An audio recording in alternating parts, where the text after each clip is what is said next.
Boa noite, internet, boa noite, Brasil. Eu sou o Cris Dias.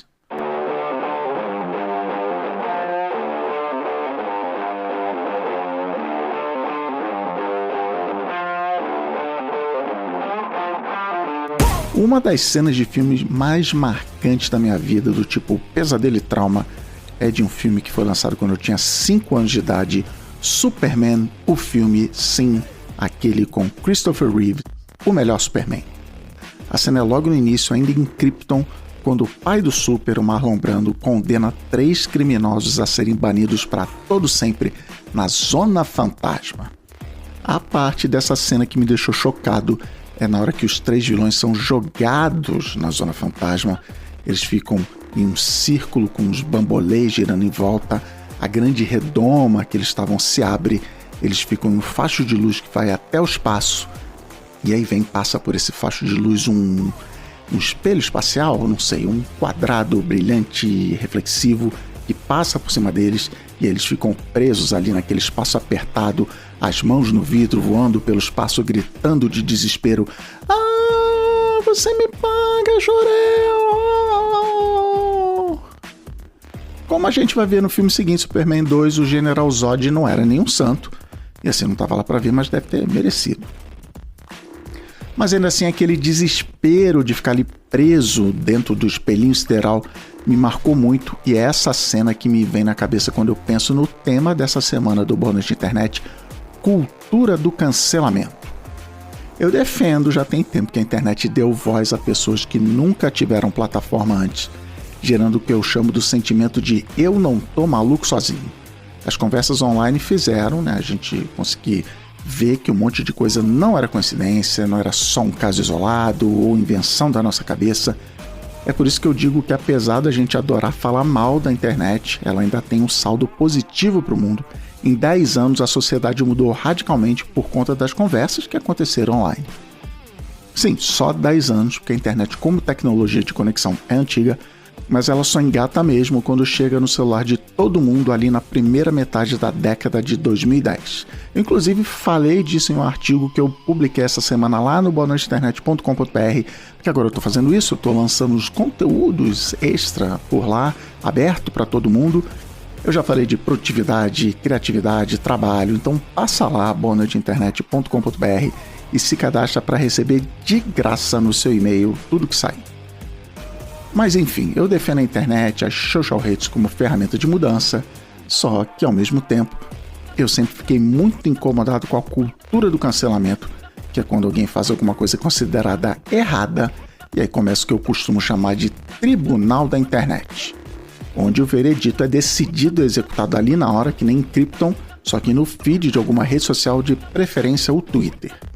E o que me incomoda nessa dinâmica é o sentimento de que a pessoa é culpada até prova em contrário, de que se ela foi acusada, coisa boa não fez, e nessa eu vi muita gente que eu gosto ser cancelada sumariamente, o que foi um dos motivos de eu ter largado o Twitter já tem aí quase 2 anos. Mas o tempo passa, a teoria vira prática, e a gente descobre que as coisas não são tão simples assim. Daí, enquanto a gente estava montando a pauta dessa temporada do Boa Noite Internet, o tema cultura do cancelamento estava lá na lista e me fez lembrar que um cara que eu conheço já tem aí mais de 10 anos estava para lançar um livro sobre o assunto. Eu mandei um zap para saber como estava o projeto e descobri que ele ia lançar o livro na semana seguinte. Eu tô falando do Pedro Torinho, que é comunicólogo e especialista em entretenimento e mídia. Já tinha escrito o livro Eu Mesmo e Minha Selfie, Como Cuidar da Sua Imagem no Século XXI, foi meu chefe quando eu estava de saída do BuzzFeed ali no auge da loucura de 2020. Também já foi meu cliente lá atrás. Desde o início de 2023 atua como secretário de Cultura e Turismo de Salvador e agora acabou de lançar o tal livro Ensaio sobre o Cancelamento. O link para tudo isso, você já sabe, vai estar lá no boanoiteinternet.com.br. A gente correu, agendou o estúdio e agora você escuta esse papo sobre a origem da cultura do cancelamento. Vê que de novidade ela não tem nada, A gente já cancela tem tempo, mas também vai falar do que ela traz de diferente agora e principalmente a parte que me fez querer falar desse assunto em 2024, entender o que mudou, o que a gente aprendeu nessa última década, se tem arrependimento e, para fechar, um guia prático para quando você for a pessoa cancelada da vez, porque um dia todos serão cancelados por 15 minutos, inclusive eu, por conta desse programa, né? Sei lá, vamos ver. Mas eu fiquei muito feliz com o papo que me fez ver toda essa dinâmica de um jeito diferente, menos violento.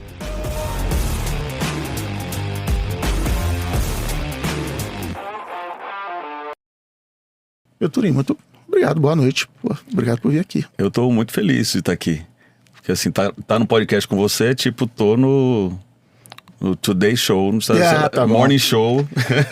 Agora vai. Contratos aí, chegou na brincadeira. Porque realmente, assim, a gente se encontrou a primeira vez há 14, 15 anos atrás, né? Falando de publicidade. De publicidade, mas ligada à internet de alguma forma. Isso, ali, né? E redes sociais. Redes sociais, na época, em 2010. 2009.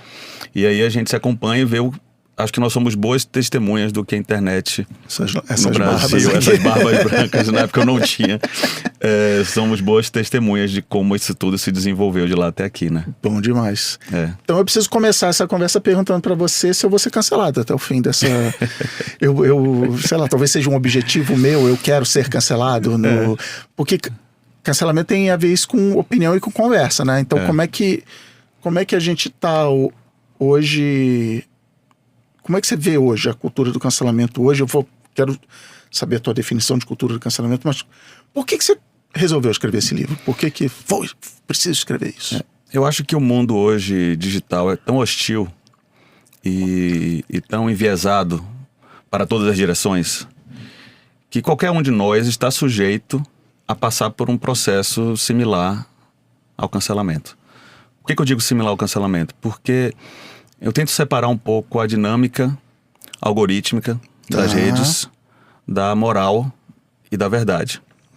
Porque uma coisa é você estar sendo cancelado por uma coisa, um crime que você fez, ou uma coisa imoral que você disse, e isso você sofrer consequências a partir disso. Uma outra coisa que acontece simultaneamente, muitas vezes, mas não necessariamente, é um enxame de você estar no pico de uma crise de imagem nas redes sociais. Que nem sempre ela está ligada à verdade em si. Uma frase fora de contexto, ou pior, uma frase colocada num contexto de gerar um alto engajamento de forma a que você vira o foco de um ataque, é o cancelamento que a gente diz, mas não necessariamente está na moral dos costumes, digamos assim, de caber ser cancelado. Então hoje, muita gente está sujeita a virar o foco de uma rede de ódio na internet, sem necessariamente merecer isso. Então são duas coisas separadas, assim. O cancelamento eu foco muito no livro, primeiro nessa dinâmica ancestral de você apontar para uma pessoa, constranger, por ter feito algo que não está de acordo com as regras daquela sociedade vigente, você afastar essa pessoa. Isso acontece desde a Grécia Antiga, desde sempre. Quando entra o algoritmo no meio, tudo fica muito mais complexo. Porque ser cancelado atrai engajamento. Então você consegue gerar picos de engajamento na rede com cancelamento. E isso beneficia muita gente. E traz engajamento dos dois lados também. Quem cancela e quem é cancelado... Que às vezes a pessoa estava só tirando uma foto e foi cancelada pela foto. Que foi colocada em outro lugar, etc. Mas assim, a questão do engajamento, assim, quanta gente hoje ganha com uma crise de cancelamento, né? Você tem as redes sociais que ganham porque está gerando engajamento, então isso gera clique, gera interações, que aumenta o valor de mídia de uma rede social. Então, para as redes sociais, cancelamentos são ondas positivas, porque gera uso. E com uso tem monetização, e por aí vai. Hoje também, politicamente, o cancelamento é uma ferramenta de polarização. Você reforça polarizações políticas através de um cancelamento. Se você cancela alguém, a extrema-direita pode se beneficiar disso ou pode se prejudicar com isso. Mas de qualquer jeito tem alguém se beneficiando. E isso também é importante se entender o poder político de um cancelamento hoje numa sociedade que tem algoritmos envolvidos, porque também não é por acaso que acontece alguns tipos de cancelamento, né? Mas o cancelamento... Você tem problemas até com a expressão cultura do cancelamento, eu não uso cultura. Por quê? Porque eu acho que caracterizar o cancelamento como uma cultura faz parte de um plano, de uma estratégia de descredibilizar o ato do cancelado. Tá. Não sei se... Não, essa minha cara é de Nazaré fazendo conta aqui, equação. Porque assim, qual é a grande coisa que me fez escrever o livro? Ver muita gente, muito filho da puta, pode falar palavrão Pode aqui, falar lógico, palavrão. estamos mais de 18. Muita gente filho da puta, sair de assediador, de agressor, de racista, de criminoso, para se tornar vítima do cancelamento. Sim.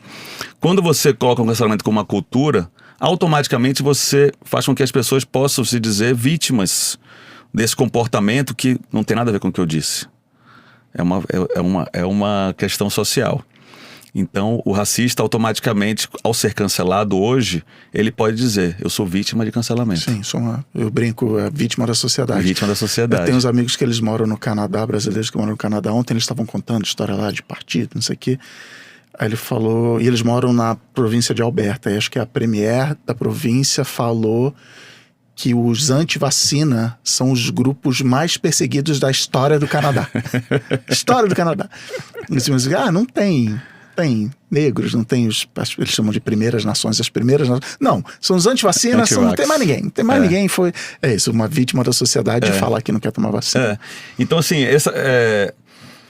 eu me perdi. A gente tá falando de você não gosta da expressão cultura. Cultura porque eu acho que faz parte de uma estratégia que a sociedade encontrou para poder diminuir a força daqueles julgamentos certeiros que se tinha no início dessa dinâmica chamada cancelamento, com as questões de racismo, as questões de misoginia, machismo, mas não é violência, cultura no sentido de que, eu não sei se você abandonou o Twitter como eu me nego a falar o novo nome do Twitter. Eu abandonei também. Não sei se é do cancelamento, mas existe uma cultura no Twitter, principalmente ali 2020 e 2021. Em vez de chamar de cultura do cancelamento, eu vou chamar de cultura Twitter. De ficar apontando e vigiando e criticando e cultura no sentido, até incentivado que você falou, de taxas de engajamento e tal, de falar assim, um jeito legal de eu ficar bem com a minha turminha é apontar dedos. Então Sim. você falou aí, as dinâmicas de cancelamento existem desde sempre, aí você citou Inquisição, por exemplo, teve nos anos 50, 1950, o macartismo lá nos Estados Unidos contra os comunistas, e uma prática comum, porque somos humanos, é apontar pro vizinho, ela é bruxa, não gosta da minha vizinha, não quero ela aqui, vou apontar para ela. Isso é uma cultura, como é que para você isso se encaixa em cancelamento? Cultura, para mim, tem muito a ver com identidade da pessoa, da humanidade, da sociedade. E dinâmica tem a ver com coisas que acontecem, às vezes, sem nosso controle. Eu gosto de falar dinâmica até para despersonalizar um pouco. Porque eu acho realmente que os algoritmos e as redes sociais estabelecem uma dinâmica que as pessoas se sentem impulsionadas a reagir de uma forma igual a todas as outras, sem ter consciência do que estão fazendo. Então, eu gosto de usar dinâmica porque parece que é uma coisa meio da física.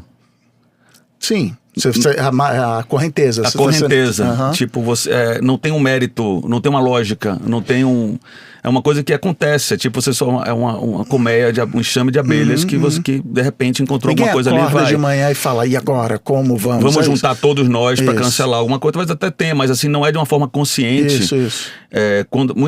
E eu uso muito isso porque às vezes quando a pessoa é cancelada, ou a pessoa está sofrendo uma crise na internet que chamam de cancelamento, busca uma justiça.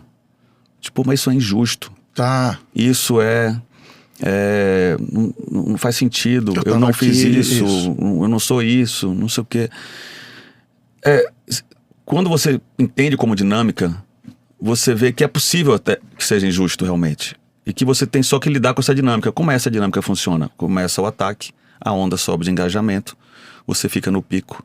Se você responde, você aumenta a onda. Então toda a estratégia que tem que ser é diminuir a onda. Ou esperar essa onda passar para poder trazer a discussão no nível racional de volta. Se você considera cultura, você vai querer brigar contra isso. Se você entende Sim. que é uma dinâmica, Tá. você espera passar para se colocar do jeito correto. Assim, acho que tem a ver muito como enxergar o fenômeno, sabe? Então eu não acho que haja uma cultura do cancelamento, que as pessoas, na personalidade, na identidade dos povos hoje, uma característica básica delas que vale ser chamado de cultura é o cancelamento. Não acho que tem esse peso cultural. Até porque, o que você fala, tem desde a Grécia, Galileu e tal, existe cultura do cancelamento, então... Existe essa dinâmica de você... mas Existe cancelamento, então não é uma cultura. Acho que o cancelamento não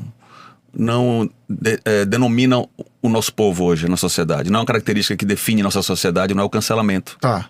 Concorda? Porque é uma característica que sempre existiu e... E não não tem esse peso de personalidade. Não acho que a sociedade hoje tem uma personalidade canceladora. Tá. Eu acho que isso acontece nas redes.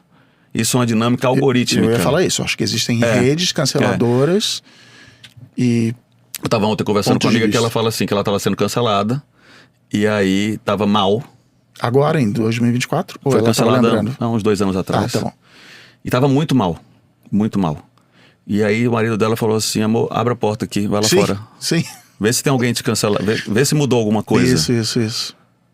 É um pouco isso, entendeu? Assim, na prática, muito do que acontece na rede não muda a vida prática das pessoas. E pra você tudo bem. Tudo bem. Você acha que o cancelamento é, antes de mais nada, uma falta de confiança na justiça? Que você fala e, enfim, talvez esteja atropelando aqui, você fala do cancelamento como uma ferramenta política de defesa dos oprimidos e tal. É tipo, na minha cabeça, e diz se você concorda ou não, na minha cabeça diz se você concorda ou não, é tipo, quebrar vidraça de banco no protesto, assim. Cara, é o que eu tenho, assim. A vidraça não tem culpa, mas também, então, assim, é o que eu vou fazer. E eu costumo ser a favor de quebrar vidraça de banco, porque é só uma vidraça, é só um pedaço de vidro. Sim. Mas é um símbolo, é um ato simbólico. E você acha que o cancelamento traz isso de... Tá, o certo deveria ser eu te processar, porque você fez uma coisa que eu acho imoral ou ilegal, mas como eu sei que não vai dar em nada, então eu parto para o cancelamento? Eu acho, Cris, é importante a gente... e esse livro tem uma proposta de organizar essas peças do quebra-cabeça. Boa. Porque quando a gente vai puxando casos isolados, a gente não consegue entender o todo da história. Boa. Então, assim, eu fui lá para trás. A sociedade sempre teve dinâmicas de apontar, constranger e excluir quem ia contra a regra vigente. O famoso Sempre teve. status quo. Então você tinha lá o ostracismo, você tinha o próprio exílio, a Inquisição, em que as redes de poder apontavam e constrangiam, expulsavam quem ia contra isso. Mas Sócrates preferiu morrer do que o ostracismo. Tá. Por exemplo, ele foi ostracizado e prefiro morrer. Me dá esse veneno. Me dá esse veneno que eu vou morrer, que eu não quero ficar no ostracismo. Entendeu? Então isso vinha até aqui. O que é que eu fui observando? Essas pessoas que foram canceladas até o nosso século, normalmente eram mulheres, homens, negros, LGBT, ou opositores de minorias contra o poder. Então, o cancelamento, essa dinâmica de você apontar constranger, era usada como uma forma de controle para tirar da linha do poder, tirar da discussão quem ia contra o poder vigente. Dono de oligarquias, dono de jornais, poderes políticos, religião, principalmente religião. Então a Inquisição você vai tirar da frente quem não está comigo. Então veio assim. Até que em 2000... Você cita até o exemplo do Tiradentes mesmo, que era assim... Ele era parte de uma galera, mas só ele se deu mal. Só ele se deu mal. Os outros que eram membros da elite ficaram de boa. Ele que se deu mal, né? Elza Soares, né? Que foi tratada como uma pessoa que atrapalhou o Garrincha. Sim. Né? Sim. E não uma mulher que sofreu as agressões, enfim. Então, assim, até esse momento, até esse século atual, essa dinâmica de apontar e constranger, ela tinha um endereço certo. Eu vou tirar da frente as minorias, quem é contra o sistema, os comunistas, os gays, vou tirar da frente. E veio vindo assim. A internet gerou uma possibilidade dessas minorias se fortalecerem algoritmicamente. Foi uma coisa que aconteceu, eu acho que sem as pessoas perceberem. Sim. Não acho que foi um plano do sistema. Não foi. De repente... Não foi. Não foi, com certeza. Muito pelo contrário. Não foi. E aí, então, quando você vem para 2011, você tem aquele... Quando a gente começou no Twitter em 2009, Isso. quando vem as hashtags começaram a se tornar grandes pontos de debate. Então você tem a Primavera Árabe, você tem o Occupy Wall Street. Eu tenho um capítulo só sobre o Occupy Wall Street, que eu digo que é quando houve um cruzamento semântico entre as ruas e as redes. Legal. Porque os cartazes que você vê na rua começou a virar exatamente a linguagem dos posts. Esse tipo de debate que vinha na rua, então a rua virou uma grande timeline da sociedade. Assim, a timeline acabou virando um pouco a rua. Permitindo até quem não estava fisicamente perto de Wall Street de participar do movimento e da porque discussão. assim, até esse momento, as minorias só conseguiam alguma mudança se fosse realmente para a rua, com muita força e insistentemente. Quando houve esse cruzamento, essa união semântica entre rua e rede, essas minorias passaram a ter também, nas redes, a capacidade de mobilizar através de hashtags. Então, por exemplo, o Occupy Wall Street foi um ponto de encontro. O Occupy nasce em blogs, mas é ali 2009... Occupy é 11, eu acho. É 11? Que é em resposta à crise... Então 11 melhor ainda para o argumento que eu ia trazer. É quando a internet sai do computador e vai para o celular. Então aumenta a famosa capilaridade. Tem mais gente dentro e mais tempo, né? Não é só quando você senta na frente do computador para fazer uma coisa. Então legal, temos a ferramenta que você falou agora, acontece com a ajuda do telefone celular. O Occupy Wall Street veio de um post dizendo: vamos ocupar Wall Street para pedir para o Obama fazer uma lei ou puxar uma discussão que acabe com a diferença social nos Estados Unidos. Foi essa a proposta. E as pessoas foram lá, passaram 3 meses ocupando. E eu fui lá, eu visitei. E é impressionante olhando hoje como a linguagem dos cartazes é muito similar ao Twitter. Por exemplo? Por exemplo, nós somos 1%, 99 contra 1%. Legal. Frases... Tweetáveis. É o que cabe no cartaz, cabe no tweet. Isso. Boa. Então... Muito mais naquela época que era metade do que... E pensa que aquele movimento ali trouxe uma pressão da mídia gigantesca, assim. Também essas pessoas entenderam ali naquela Wall Street que se você fizer produções de conteúdo durante aquela atuação, você vai conseguir pautar a imprensa. Então levavam intelectuais, todo dia tinha uma pauta que era gerada no lugar físico, ampliada na hashtag, e que a imprensa pegava e colocava na home do site. Aí você consegue ter um canal de construção de relevância muito grande. Muitas dessas ondas acontecem a partir de cancelamentos. Por quê? Vamos um pouco mais para frente. 2017, o movimento Me Too, que foi também um post que puxou isso. É uma atriz que foi assediada, que ela diz: e se todas as mulheres que sofreram um abuso colocassem nesse momento na internet um hashtag Me Too? Foi isso. E teve um engajamento altíssimo. O Me Too, na verdade, era um movimento até anterior, pré-internet, de uma mulher de Nova York que já tinha um movimento para falar de assédio chamado Me Too, mas era uma coisa de comunidade. E aí isso virou uma grande... Essa hashtag começou a reunir pessoas que sofreram abuso e assédio, começaram a falar o que aconteceu com elas. Isso virou uma base de segurança para quem denunciava.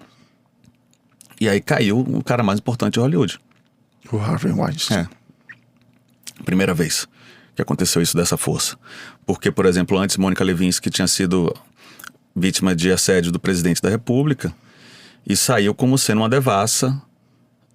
Tem um parágrafo da People Magazine descrevendo a Mônica Lewinsky naquela época, que é um absurdo, assim. Uma menina feia que no colégio não pegava ninguém, começou a comer muito para poder compensar o jeito que ela era e virou uma ninfomaníaca que acaba com casamentos. Tá assim. Destruidora de famílias. Tá assim. Isso em 98, mais ou menos, né? Sim. Ela demorou 25 anos para conseguir fazer um documentário explicando o lado dela da história. que foi 2022 que saiu. Então, quando vem o Me Too, as pessoas falam, porra, as minorias são capazes de pautar. Depois do Me Too, dos 50 estados americanos, 30 e poucos, 32, lançaram leis anti-assédio e anti-abuso. Isso é um resultado concreto, positivo, de um cancelamento. Chamou atenção, quer dizer, o cancelamento do Harvey já fez uma onda que pautou os veículos, que pautou a sociedade, virou uma discussão que gerou um efeito direto nas empresas, nos governos, tanto com leis nos estados americanos, como também as empresas com políticas de compliance, como lidar com isso, etc. A Lei Maria da Penha de 2017, quando ela realmente foi. Então, esse é um aspecto positivo. Dá para ver o cancelamento nesse momento como uma coisa positiva para a sociedade. Aí vamos para 2020, pandemia, George Floyd. Aquela situação do Black Lives Matter, que era um movimento que já tinha uma presença nas ruas nos Estados Unidos, o Black Lives Matter. Mas naquele momento, na pandemia, o negócio estourou de novo. E aí começou uma segunda etapa que se as empresas iriam se comprometer em serem antirracistas. Se não se comprometessem, seriam canceladas. Tá. Lembra disso? Sim, sim. Então gerou uma hipervigilância. Pessoas e personalidades famosas e tal. Mas eu gosto, nesse caso específico, eu gosto de focar em empresa, porque foi muito sintomático, assim, como a sociedade cobrou que as grandes corporações se posicionassem.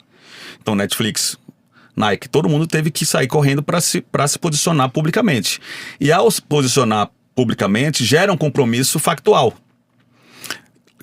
Quem vai esquecer aquela edição do Globo News, falando das manifestações Black Lives Matter, com 5 comentaristas brancos na tela, né? Depois disso, isso nunca mais aconteceu. Se ligar a Globo News agora, vai ter uma diversidade mínima na tela. Mas na época isso era uma coisa que passava. Então muitas leis também antirracistas e muitas práticas antirracistas vieram desse movimento Black Lives Matter, que foi um movimento de cancelamento de empresas naquele momento, né? Então, ou seja, nesse momento, entre 2017 e 2021, o cancelamento trouxe benefícios legais para a sociedade, porque ele deu voz a uma minoria que, historicamente, era o alvo desse constrangimento. Dos mesmos tipos de ferramentas. Do mesmo tipo de ferramenta. Só que o sistema, ele se regula. Tá. Então você começa a ter, a partir também de 2020, 2021, intelectuais dizendo que o cancelamento é uma afronta à liberdade de expressão. Isso. Você vê pessoas se dizendo vítimas de cancelamento. Pessoas estabelecendo cancelamento como uma cultura. Uma estratégia também de chamar tudo de cancelamento, quando nem sempre é. Aqui, eu dou um exemplo do caso da Lilian Schwartz quando ela escreveu um artigo sobre a Beyoncé na Folha de São Paulo. Tá, sim. E ela foi atacada, questionada por isso. Ela não foi atacada, ela foi questionada. Ela é uma jornalista, uma pesquisadora, escreveu um artigo, quando você bota uma opinião, você está sujeito a que alguém discorde. E essa discordância na internet, às vezes, ela é pesada. Mas não é um cancelamento, quer dizer, ninguém foi isolado naquele momento. Né? É duro. Essa linha, eu quero muito entrar nessa parte que está agora, mas assim, é preciso, vou botar em forma de pergunta, é preciso estabelecer uma linha do que é cancelamento, o que é, a pessoa que está do lado de lá se sentiu cancelada, mas não é cancelamento, é só assim, aprenda que agora o mundo acontece no tribunal da internet, acontece no Twitter, acontece no TikTok agora, existe, não, isso aqui é cancelamento ou não é cancelamento, você tem essa definição na tua cabeça? Eu tenho um pouco, porque eu acho que a partir... por isso a dinâmica. Eu volto à questão da dinâmica, né? Quando essa dinâmica foi cooptada pelo sistema... Então, para mim, cancelamento é essa dinâmica em que as minorias, os grupos identitários, conseguiram ter uma forma de cancelar, ou de ter uma voz, ou de gerar uma ação em grupos, historicamente, donos do poder, que eram imunes a qualquer tipo de crítica e ação. Então o cara não vai ser julgado, mas vai ser cancelado na internet. Eu considero cancelamento esse pedaço da história. Depois, quando começou a ser corrompido, por exemplo, quantas vezes você vê um influenciador progressista que defende as questões identitárias sendo cancelados, mas na verdade por uma rede de bots. Ah, tá bom. Quer dizer, a extrema-direita conseguiu começar a mimetizar o cancelamento para entrar nesse jogo.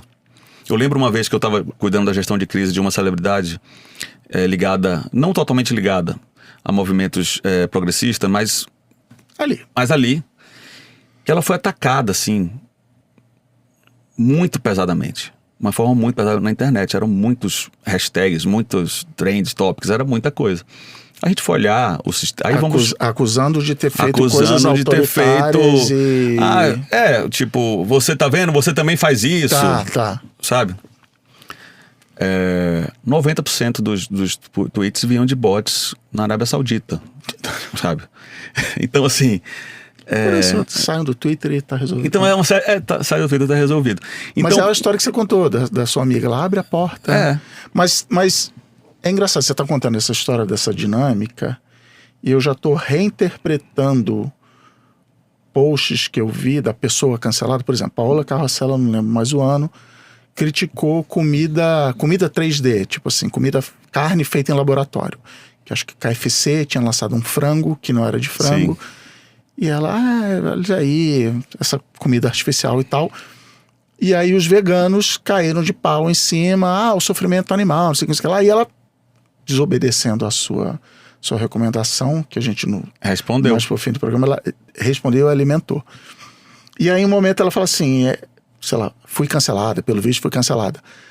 Mas agora, você contando isso, eu já tô pensando que ela falou assim, fui cancelada, tipo, não, sou uma vítima, tá bom, fui cancelada, deixa eu sair daqui, tá bom, vou fazer o quê? Sei lá, né? Vou ver televisão aqui, porque eu fui cancelada. Porque eu li em algum lugar, já não lembro nem mais se foi no teu livro ou em algum artigo, que o cancelamento, até por essa palavra, tem uma dinâmica de consumo, né? De que você, Pedro, é uma celebridade, eu vou nos seus shows, eu compro seus discos e tal... Mas agora eu vou te cancelar. Eu vou apertar o botão cancelar, eu vou cancelar a compra, eu vou cancelar o carrinho. E eu vou parar de dar para você o poder que eu te dava com a minha atenção. E tipo isso, Paulo, eu vou parar de assistir o MasterChef, eu vou parar de ir no seu restaurante com a ferramenta que eu tenho, que eu consumo, que eu, Cris, nem concordo que é uma ferramenta tão poderosa assim, mas beleza. Mas que é isso, então você, sei lá, aí Paula vem aqui contar a sua... Mas você tá propondo que assim, não, então vou relaxar, não, tá bom, sim, entendi, estou saindo do palco. Aí veio essas transformações sociais a partir desse constrangimento na internet, que muita gente que não estava sujeita a ser atacado, pessoas que estavam na impunidade a vida inteira, começaram a ver, eu não posso fazer isso. O Harvey Weinstein estava fazendo isso há 30 anos em Hollywood, quer dizer, como é que agora não pode mais? Então, assim... Houve esse momento, que durou ali, eu acho, 5 anos, 4 anos. Depois o sistema reverteu. Como é que o sistema reverteu? Primeiro confundindo o termo cancelamento. Se tudo é cancelamento, nada é cancelamento. Então isso é uma coisa. Segundo, vitimizando quem sofria esse ataque digital. Então agora eu sou vítima, não sou agressor. E terceiro, que foi o último que matou realmente a questão, é judicializando. Porque hoje... quando o acusado, quando alguém que sofreu um cancelamento judicializa, e normalmente quem sofreu cancelamento são pessoas que têm mais recurso. Sim. Ou que quando não tem uma rede em volta que vai apurar. Dificilmente uma denunciante de um assédio vai ter fôlego, ou saúde mental, ou disposição, ou força, para além de tudo que sofreu, ainda ter que passar por um processo judicial que vai durar 10 anos, que vai ser custoso, e ainda tem um risco de perder. Então, quando se judicializou as questões, automaticamente enfraqueceu a posição de denunciar. Então, uma conta que sempre foi feita, eu não vou denunciar porque não vai dar em nada, em algum momento vou denunciar porque vai acabar com a vida, realmente vai ter uma justiça. Depois jurou, não vou denunciar porque senão capaz de quem tem que pagar a conta sou eu. Então, nesse momento, e aí você tem o caso do Johnny Depp, né? Que é um caso que virou uma discussão nos Estados Unidos inteiro com a esposa. Documentários, tem várias histórias. Que aquele momento ali que ele meio ganhou aquele caso, as pessoas entenderam que não é, denunciar também não é tão simples. E aí então volta. Mas você tem... Eu gosto, entre aspas, do caso... Eu acho interessante o caso do Johnny Depp, porque ele... A parte que mais me impressionou na história é a gravação da Amber Heard falando assim: ninguém vai acreditar que eu bati em você. Eu acho que parte da destruição do cancelamento como ferramenta vem até disso, de que, então tá, então eu vou pegar essa arma pra mim e vou sair cancelando por aí pra meu benefício. Eu vou, que nem você falou, a sua amiga lá com bots da Arábia Saudita, assim, então eu não gosto daquela pessoa, eu vou arrumar um jeito de cancelar ela e usar isso como arma. E se lá na época que você falou, 2020 principalmente, as empresas, por exemplo, tinham uma política de tolerância zero contra racismo, contra assédio e tal, uma das, sei lá, acho que é até uma pergunta que será que a gente hoje está vendo, não é bem assim, a gente vai precisar investigar porque teve aquele um caso que eu brinquei, traiu o movimento. Traiu o movimento. Por que você fez isso? Aí você... Todos os ganhos que foram feitos, aí vai virar o exemplo. Mas tá vendo? Aquele cara ali se aproveitou, disse que era, mas não era, agora, enfim, essa... Mas você citou rapidinho aí uma carta sobre justiça e debate aberto, que é de julho de 2020, que foi assinada por 150 intelectuais, pensadores, figuras do mundo, de nacionalidades diferentes, gêneros, raças diferentes, 150 pessoas, e para mim ela simboliza, ela materializa muito essa discussão, principalmente o que aconteceu depois. Ela é uma carta onde essas pessoas ali no calor de julho de 2020 falam assim: galera, calma, porque não tá dando nem para conversar. Entre o campo progressista, as pessoas não estavam conseguindo conversar entre si, não era a batalha, né, time azul, time vermelho e bombas e trincheiras. Assim, o que essa carta alegava era, e eles dão um exemplo, acho que eles dão um exemplo, um funcionário que trabalhava com análise de dados falou assim: legal, tá tendo esse quebra-quebra por causa do George Floyd, mas eu juntei os dados aqui e eu vi que essa galera tá achando que a gente precisa se juntar e chamar atenção para esse tipo de coisa para mudar, inclusive, voto. Mas eu puxei uns dados aqui e o que acontece é o inverso. O número de votos democratas, quando existem protestos violentos, cai. Esse cara foi demitido. Porque falou assim: não, você não pode falar disso, você está contra o movimento, você está contra o que a gente está pregando. E o que os intelectuais pregavam então era isso: está difícil de conversar, a gente está com medo de falar coisas. E legal, interessante esse ponto de vista, mas aí a reação também simboliza muito, que pelo menos do que eu lembro da época e do que eu pesquisei, gastou-se muito pouco tempo discutindo as ideias da carta e gastou-se mais tempo assim: mas é um bando de branco privilegiado, também não falo. Então houve um cancelamento da carta, um pré-cancelamento assim, não, é o Noam Chomsky. Quem é o Noam Chomsky? É um branco, viveu, não sei o quê. Mora em São Paulo. Tá aí sendo tratado em São Paulo. Mas enfim, mas onde eu quero chegar na história toda é essa parte assim, o famoso, os americanos chamam de chilling effects. O cancelamento como ferramenta, a dinâmica do cancelamento, vou passar a falar de agora em diante. Ele traz essa preocupação de, então não vou nem falar, então vamos, exemplo hipotético aqui do bônus internet.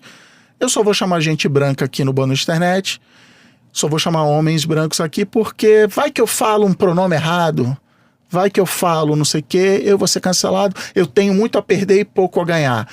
Essa dinâmica, você, antes de mais nada, concorda? Continua acontecendo? Aconteceu? Como é que você vê isso? São várias camadas, né? Por isso que eu gosto do cancelamento, porque ele nos dá várias camadas. E aí, pensando nesse século que a gente está hoje, anos 2024, eu acho que a gente tem que escolher sobre que perspectiva a gente quer ver o mundo. A perspectiva que vinha sendo construída, ou a perspectiva de quem não tinha esse espaço. Para tudo na vida. Eu faço essa crítica. Minha família chegou no Brasil em 1530, era literalmente uma capitania hereditária. Fui donatário de capitania hereditária. Legal. Então, assim, minha perspectiva sempre foi a do colonizador. Eu fui criado nisso como país, com nós todos, pessoas brancas que tiveram privilégios, sempre tiveram chance de falar, sempre falaram o que quis, sem ninguém questionar, sem se preocupar se estava agredindo o outro, se aquilo causava um gatilho no outro. Nós sempre tivemos toda a liberdade de falar tudo o que a gente queria a vida inteira. Isso é fato, ainda mais no Brasil.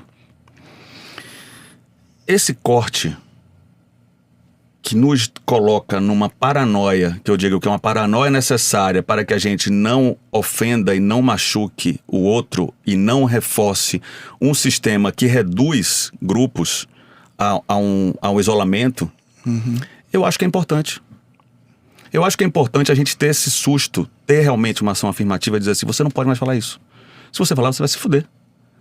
O medo do cancelamento mudou essas empresas. Não mudaram essas empresas, a política racial não mudou por conta de consciência. Mudou com medo de ser cancelada. O que mudou as leis de assédio não foi consciência. Mudou com medo de ser cancelado, criar ferramentas para que protegesse de alguma forma. Então, assim, eu acredito que essa inflexão é importante. Foi importante. É um corte importante. Nos obriga a pensar, nos faz pensar. Quantos de nós fomos bater na porta de Jamila Ribeiro para entender o que estava acontecendo? A gente não sabe. Quando eu vi essa carta dos intelectuais, me pareceu várias pessoas assim. Sempre pude falar o que eu quis, sempre pensei o que eu quis, agora eu não quero ser questionado. Calma lá, porque o que você falava estava gerando um enfraquecimento, apagamento, e pessoas de outros grupos de identidades nunca tiveram essa liberdade que você tem para falar. Então sim, foi um corte. E é um corte importante. Mas concordo que a gente também não pode parar de pensar. Tá. Então, assim, há o corte. Como é que esse debate se relocaliza, se reconstrói a partir dessa premissa que tem mais gente na discussão e mais gente que é sensível à discussão? A minha grande preocupação enquanto secretário de Cultura e Turismo de uma cidade de pessoas negras é falar de um jeito que represente o que não ofenda. É uma preocupação de você potencializá-las e de você não engatilhá-las. Palavra derruba. Né? E não engatilhá-las, porque a mera presença de um homem branco poderoso numa roda de minorias que sempre estiveram fora do poder já é um gatilho de opressão, de saúde mental mesmo. Então, assim, eu acho que o cancelamento naquele período nos fez frear. É um freio de arrume. Eu não posso falar. Se eu falar isso, eu estou machucando essas pessoas. Talvez essas pessoas, talvez não, com certeza nem estavam no radar de raciocínio desses intelectuais. Sim. Simplesmente não estava na conta. Então eu acho que é importante esse freio para que a gente se rearrume de forma a não ofender, enfraquecer, oprimir pessoas que são do nosso convívio. Então, para mim isso foi muito positivo. O que isso virou depois, e aí também por isso dinâmica, porque dinâmica a gente não tem controle sobre ela, então ela vai acontecendo, já perdeu essa força.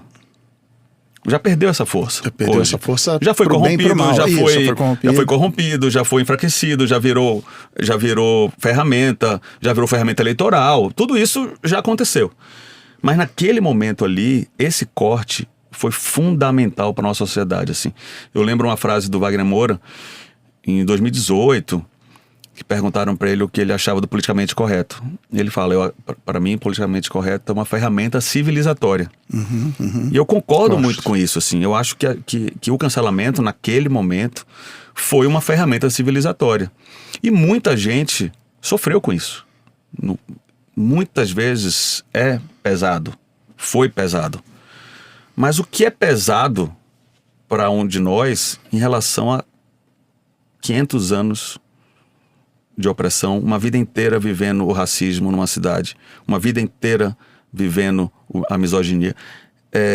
Aquela porrada que eventualmente um de nós levará, pode levar, mesmo se você parecendo desproporcional, nessa perspectiva, não é tão desproporcional mas é engraçado assim, você entendeu? falar isso, eu concordo, porque eu coleciono ex-amigos E boa parte dessa coleção vem dessa dinâmica que eu nunca tinha pensado sobre essa lente do cancelamento, mas vem dessa dinâmica de liberdade de expressão.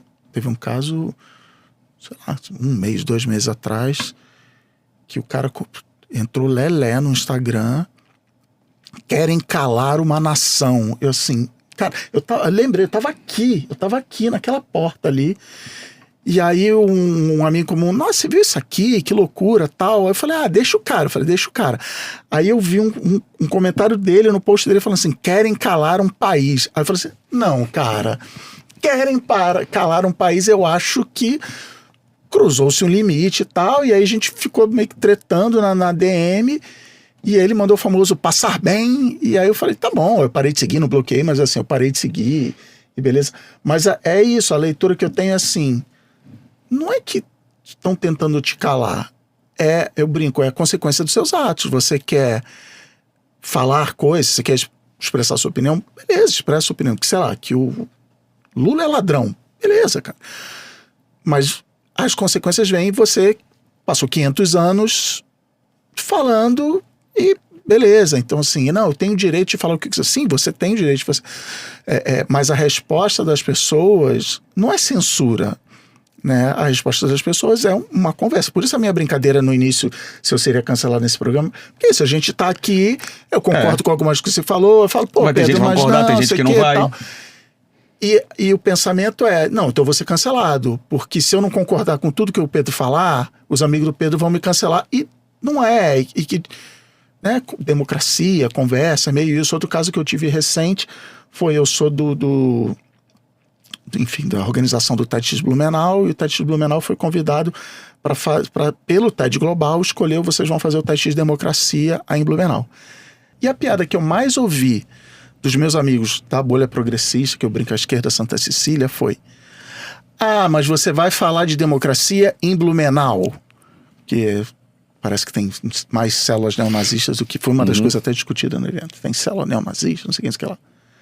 E o que eu fiquei pensando foi, você quer falar de democracia no Boteco de Santa Cecília? Você quer falar... É em Blumenau mesmo que precisa. Que você tem que falar, que você tem que levar as pessoas. Então, essa do outro lado também, eu não quero... Eu vou ficar reverberando esses assuntos aqui na minha bolha e não quero nem levar a conversa do lado de lá.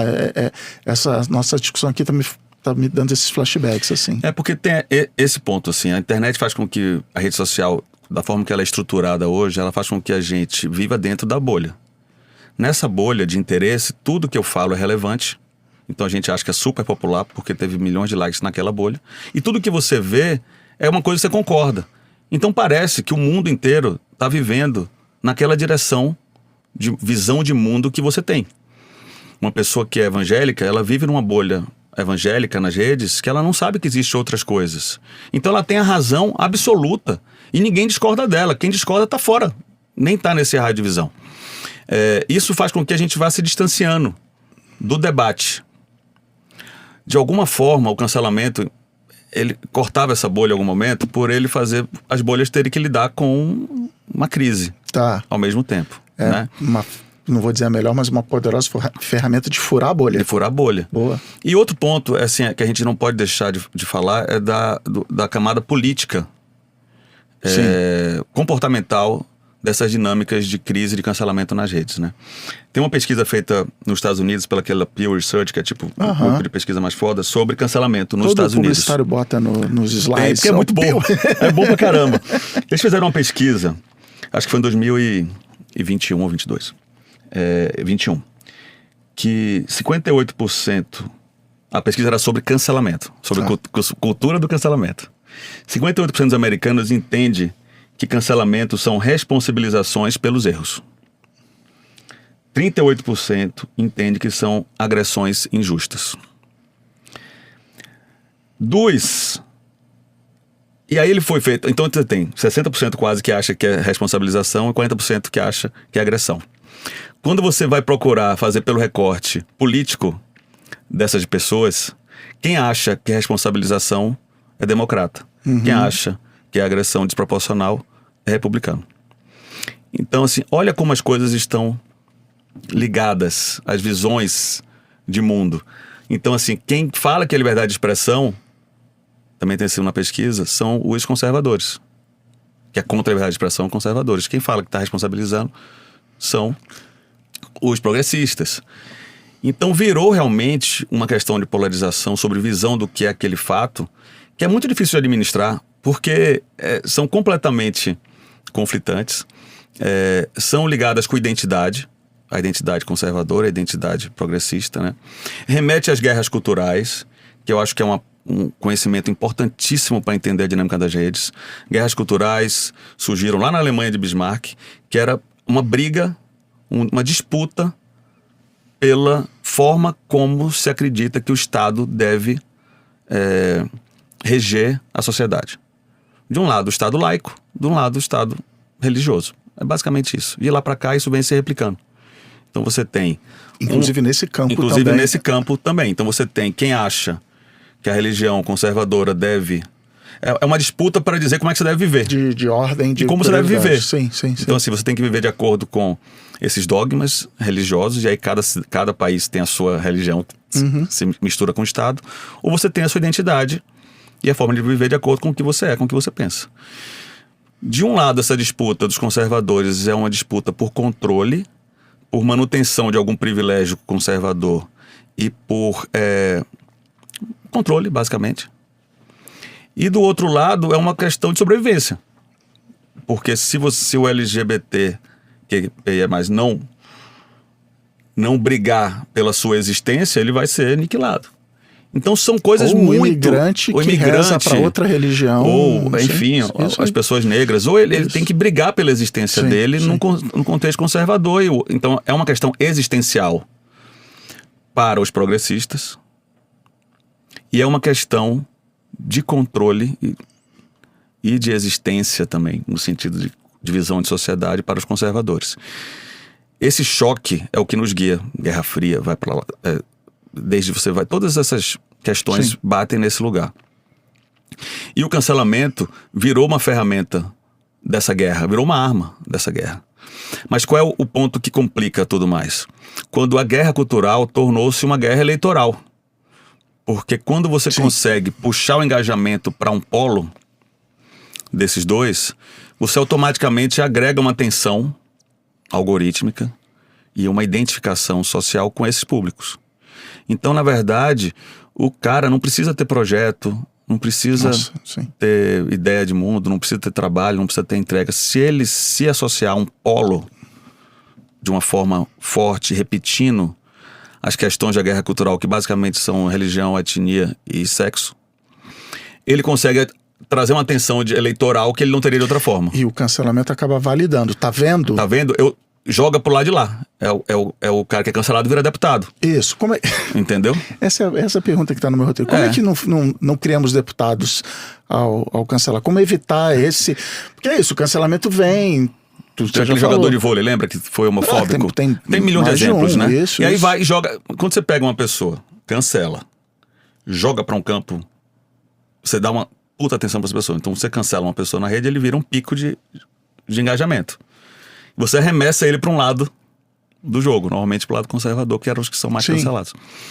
Ele automaticamente vira um símbolo do polo conservador, da extrema-direita.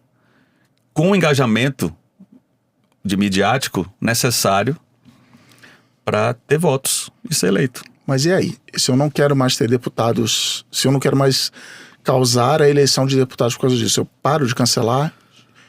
Tipo, estamos em 2024, já passamos, já teve carta, resposta à carta, tudo meio de 2024.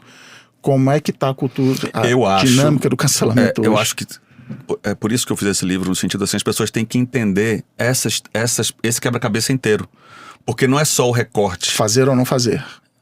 Não é só o recorte daquele fato específico. Se foi justo, se não foi. Foi pesado, não foi. Era pra fazer, não era. Não é sobre isso, no fim. No fim, é sobre dois grupos. Os laicos, o secular e o extrema-direita. Religioso, fundamentalista. Brigando pra dizer como você deve viver.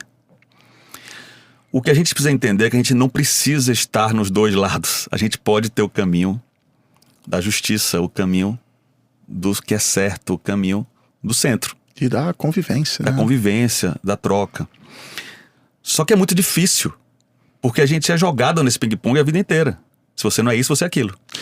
Você não tá, você tá fazendo isso, você é contra o aborto, então você é bolsonarista. Isso. Eventualmente não. Não, eu vou te dizer uma pior ainda. Tem umas...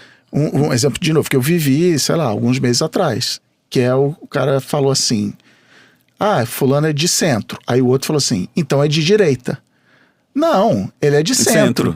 Não, todo mundo que é de centro é um direita dentro do armário. Então assim, até a definição do centro existe uma guerra cultural de não aceitar, não aceita o centro. Ou você está aqui seguindo, que é um dogma não religioso, assim, ou você assina incondicionalmente todos esses itens aqui, do imposto ao direito do aborto, ou você está do lado de lá e vice-versa, né? Ou você vem para minha igreja e faz isso ou aquilo, ou você é militudo, ou você já veio para lacrar, criticou o Elon Musk, tá lacrando. Então acho que o apelo que a gente tem que fazer é para enfraquecer essa dicotomia dos extremos. Porque, na verdade, tudo cai nisso daí. Quando a gente fala ele não, a gente está colocando no colo de Bolsonaro todas as pessoas. Ele vira o representante de todo o espectro político, religioso, de extrema-direita, etc. Cai no colo dele. Porque a gente criou essas pessoas ao jogar ela no extremo. Então, acho que o nosso grande desafio como sociedade é sair dos extremos. É conseguir... Eu tô muito feliz que você fala isso, porque eu não fazia ideia de que era para esse lado que a nossa conversa ia. Eu tô muito feliz. É conseguir ter uma atuação justa, presencial, de você sair dos extremos. Um exercício que eu sugiro é pensar muito no impacto do que você diz, do que você faz, fora das redes. Eu digo sempre isso, assim, o impacto positivo é onde sua mão alcança. Você fez um post apoiando uma causa, não vai ter impacto, provavelmente não vai ter impacto nenhum esse post. Você está só somando numa rede que vai crescendo e que vai eventualmente ser jogada para um lado ou para o outro do ringue. Mas você está ao seu redor, as pessoas estão... Você consegue ser uma pessoa melhor para quem está ao seu redor, para quem trabalha com você, para com quem você trabalha, seu vizinho, as pessoas que você encontra na rua. Você conseguir exercer ali uma presença justa, factual, independente dos grandes debates do Twitter. Sim. Eu acho que aí tem um caminho. E é o que eu tenho tentado fazer, assim, quando eu decidi ir para a política pública, nessa temporada trabalhando na prefeitura. É uma prefeitura da União Brasil. Eu sempre fui uma pessoa ligada ao movimento, ao progressista. Fui muito questionado tanto por um lado quanto por outro. Falei, gente, não estou muito preocupado com a corrente. Eu estou preocupado com o que eu sei o que eu estou fazendo aqui. Eu vim aqui para fazer isso e estou conseguindo fazer o que eu me propus, com concordância e discordância mas eu estou fazendo o que eu me propus a fazer, que é entregar uma cidade mais justa, é trabalhar para uma cidade mais justa. Então, eu acho que tendo essa visão geral, o caminho é a gente enfraquecer os polos e trabalhar com o fato, com o factual, com o que é certo. Porque eu lembro, tem um tio meu que se dizia que foi jogado do lado da direita, digamos assim. Eu sou conservador e mas tudo mais. Ele também se dizia assim, né? E ele tinha um terreno, uma área rural, assim, perto de Salvador, que foi invadido. E aí, esse cara de direita, né, que se dizia de direita, tudo, falou assim, eu vou resolver isso. Eu falei, o que é que ele vai fazer pra resolver isso? Eu já fiquei morrendo de medo, né? Ele foi lá, ele ficou amigo do cara que ocupou o terreno dele. Conseguiu negociar com o Movimento Sem Terra um lote para essa pessoa sair do terreno dele e ir para um lote, pagou o lote, ajudou a construir a casa, deu ainda um trabalho, e resolveu assim. Aí quando ele me contou isso, eu falei, cara, você tá dizendo que você é de direita, mas não sou cara de esquerda. Então assim, isso confunde as pessoas até em quem elas são de verdade, sim. Com o que elas se expressam ou são levadas a se expressar na rede. E quando você tira essas tags e vê o que a pessoa faz no seu dia a dia, aí sim você consegue ter um juízo de valor. Mas nessa abordagem identitária das opiniões, era muito fácil o seu tio ter caído no... Bom, já que eu sou de direita, o que se espera de um cara de direita? É o que acontece. Isso. Você acaba seguindo uma cartilha e tudo piora, o mundo acaba. Isso. Por isso que tem que acabar... Realmente o Twitter tinha que acabar, né? Como acabou, de fato, isso. né? Porque... E aí você tem uma galera, Pedro, que tá agarrado lá, não consegue soltar. Mas aí, Cris, você vê realmente como a questão do algoritmo é importante, né? Antes do Elon Musk, os discursos progressistas, e talvez essa seja até a tese dele, viralizavam, tinham mais poder de engajamento no Twitter. Hoje, se você entra lá, você vê só discurso de extrema-direita, aleatoriamente na sua frente. Ou seja, a mudança de algoritmo, de fato, muda o peso Tá aí a prova das opiniões, que ganham engajamento. Então, talvez até ele tivesse, em algum lugar certo, de que as discussões identitárias ganharam peso algoritmo, com um favorecimento ao algoritmo em algum momento, né? Como agora as outras não estão recebendo esse peso. Talvez ele tivesse certo nisso, né? E aí volta aquela questão, sobre que perspectiva você acha que deve ver o mundo hoje? Eu realmente acho que os algoritmos hoje têm que favorecer as questões identitárias, porque nos últimos 500 anos não foi assim que aconteceu. Sim. Então eu concordo com o que estava acontecendo ali, porque eu acho que era uma posição afirmativa importante para a gente ter discussões que não furavam a bolha acadêmica, a bolha jornalística, e que com essa força algorítmica para o discurso identitário, furou bolhas que não tinha antes. Mas aí, entendeu? enfim, dá. Mas eu quero trazer de volta aqui. Eu gosto muito quando você fala a história de onde seu braço alcança, porque antes de 2020 existia uma expressão que a gente falava zoando, que era o ativista de sofá. Sim. Eu vou tuitar aqui, pronto, está resolvido. Chega 2020, a gente está literalmente no sofá, a gente não consegue ir para a rua. Isso é multiplicado por 1000. E a impressão que eu fiquei é de que as pessoas estavam mais preocupadas com a aparência, com o post, com o engajamento, do que mudar as coisas onde o braço alcança, que nem você fala. De que não é que eu quero que essa injustiça aconteça. Não estou apoiando essa injustiça. Eu quero que essa injustiça acabe.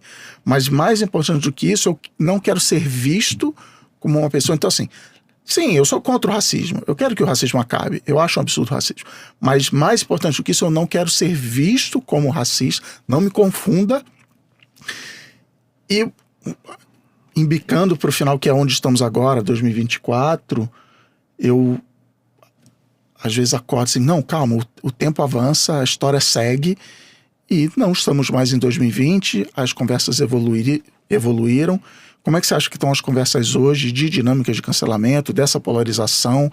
Como é que você tá otimista com o jeito que está hoje? Como é que você está? Eu acho que o sistema conservador corrigiu essa coisa do sistema para eles. Então hoje, o que eu mais ouço é as pessoas dizerem que cancelamento não existe mais. Tá. E eu acho que faz sentido, porque realmente hoje você não tem mais aquelas grandes mudanças causadas por um cancelamento como tinha antes, né? Hoje tudo um vira deputado, o outro gera a crise, tem suas ferramentas. Ou não dá em nada. Eu acho que tem um pouco isso. Acho que também... acho que tem uma coisa que a gente precisa aprender enquanto sociedade, que é essa questão da ação virtual versus ação real, onde o braço alcança, né? Eu acho também que existe um vazio existencial nessas pessoas que vivem na internet. Porque ela não sente a materialização da sua existência. Legal. E isso gera... Só que ninguém trabalha isso. Mas existe isso. E quando você sai da internet para resolver as coisas, realmente se engaja de forma prática numa questão, isso muda tanto a forma de viver, como você se fortalece, como você se sente enquanto ser humano, que é uma coisa que eu recomendo, assim. Então, acho que o ativista do sofá existe muito, mas algumas pessoas já estão entendendo que tem que colocar a mão na massa. Quando a gente vê a atuação dos influenciadores no Rio Grande do Sul, a gente vê que tá longe disso totalmente ainda, né? Mas, assim... Mas também tem casos e casos, né? Tem casos e casos. Mas, assim, o impacto acontece onde seu braço alcança. Para mim, essa é uma coisa que mudou muito a forma Eu que, como você, fui lá do início do Twitter, vimos essas manifestações todas acontecerem, nos engajamos em muitas delas, digitais. Criamos hashtags, participamos de hashtags que de fato sofremos. Algumas delas foram bem sucedidas sim, chamar atenção para fatos naquela época, etc. Acho que depois de passar por tudo isso, o impacto que meu braço alcança é a minha meta assim, de vida. É fazer isso. E eu recomendo isso como uma forma também da gente sair da polarização, porque quando você tem uma visão muito mais clara da materialidade, do justo, quando você está cuidando disso pessoalmente, sabe? Bom demais. Acho que é um bom lugar pra gente encerrar o papo aqui. A gente foi vai ter ótimo. o momento Saiba Mais, que eu sempre esqueço, e a Ana me lembra. Quem ouviu essa conversa aqui, eu vou dizer que a grande coisa que eu tiro dessa conversa aqui, que me pegou de surpresa positivamente, é repensar até o que significa ser cancelado, do lado do cancelado, que é a história que não é novidade pra mim, a história que você contou do abre a porta e vê lá fora, mas assim, de que o cancelamento não tem como objetivo a destruição total e simplesmente apertar um botão de parar, de cancelar. Tem um pedaço do livro que é mais do final, quando eu falo um pouco sobre se você foi cancelado. Isso, boa. Guia prática, isso. Aconteceu. Você falou, você teve uma frase sua, uma imagem, um post que foi de forma justa ou não colocada nesse ringue do cancelamento, né? Você tirou uma foto, uma coisa hipotética. Você tirou uma foto que representa uma figura do racismo. Uma figura da época da escravidão, por exemplo. Essa imagem gerou gatilho em milhões de pessoas. Você foi cancelado porque criou essa imagem. Como é que você lida com isso? O que é que... E aí eu tenho essa abordagem que é realmente muito...